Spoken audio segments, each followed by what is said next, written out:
Hello beautiful people! Kumusta kayo? Andito tayo sa likod ng bahay namin. Magluluto tayo ng tanghalian. So, ayan. Nag-prepare ako ng gulay, sitaw, talong, tsaka wala kaming kamote, kaya saging yung ilalagay ko. Igigisa ko lang yan ng toyo, mga beshies. So, ayan yung aking ingredients. At andito na lahat-lahat. Ito yung light sauce natin. Andyan na rin yung mantika, asin.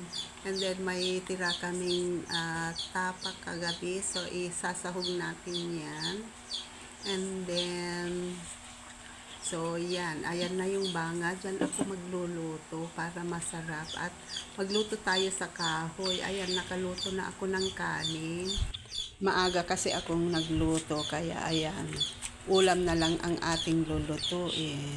Yan. Ready na for eating yung kanin natin. So, ayan. Dito tayo sa likod. Ayan yung mga manok namin. Marami kaming manok, mga beshi. So, yan din yung cat house ko. Wala yung mga cat dyan. Hindi sila natutulog at naglalagi dyan kasi nasa loob na sila ng bahay. Sila yung kasama kong natutulog. So, ayan yung puno dito sa lutuan ko. Presko dito. Mahangin. Kaya gusto kong magluto dito sa labas. So, mag-uumpisa na tayong mag-ready ng ating lutuin, mga beshi.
Nagluto kayo dito?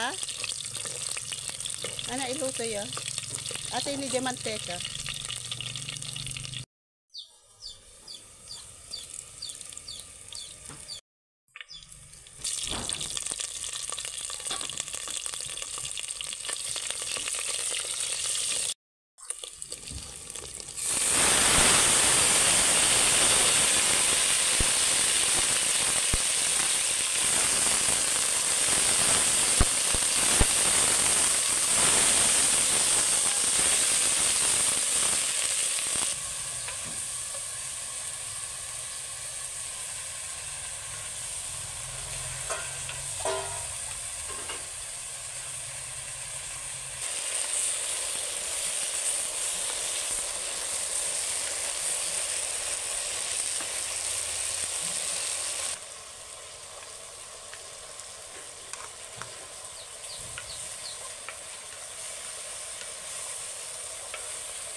pangalan mo ulit?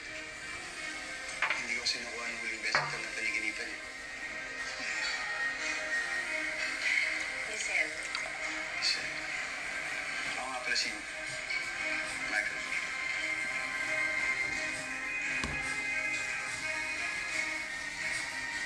Patay tayo ng malaking bahay. Basta kasama si Mama, okay lang sa akin kahit saan tayo kumita. Kahit anong gusto mo. Doon ako. Dahil Giselle, mahal na mahal kita.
Elsie.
So, punta tayo ulit sa likod bahay para magluto ng saging. Lalaga tayo ng saging kasi nga marami kaming saging, mga beshi. Maglalaga tayo dito sa isa kong banga. Dalawa kasi yung binili kong banga, mga beshi. So, yung isa pinaglutuhan ko ng ulam. Ito naman yung isa, yung paglalagaan natin ng saging. Pang merienda natin yan. Iluto natin doon sa may kahuyan kasi meron pa ring apoy. Sayang naman yung apoy niya. Tsaka para makatipid tayo ng gasol, mga beshi. So, pag dito sa probinsya, nakakatipid talaga tayo ng lutuan kasi free tayong magluto sa labas ng kahoy. Hindi gaya sa city, hindi pwedeng magluto ng kahoy. So, ayan si Blakita ko, si Miming ko. Andito na tayo sa likod bahay namin. So, ayan. Ilaga na natin siya. And then, para may merienda tayo mamaya. Kasi, ang dami nating ginawa. So, medyo gutom na rin ako. Pahapon na, mga beshi. Padilim na siya. So, magmerienda muna tayo bago tayo maligo, and then magluluto ulit tayo ng pang dinner natin. So, yan, mga beshi.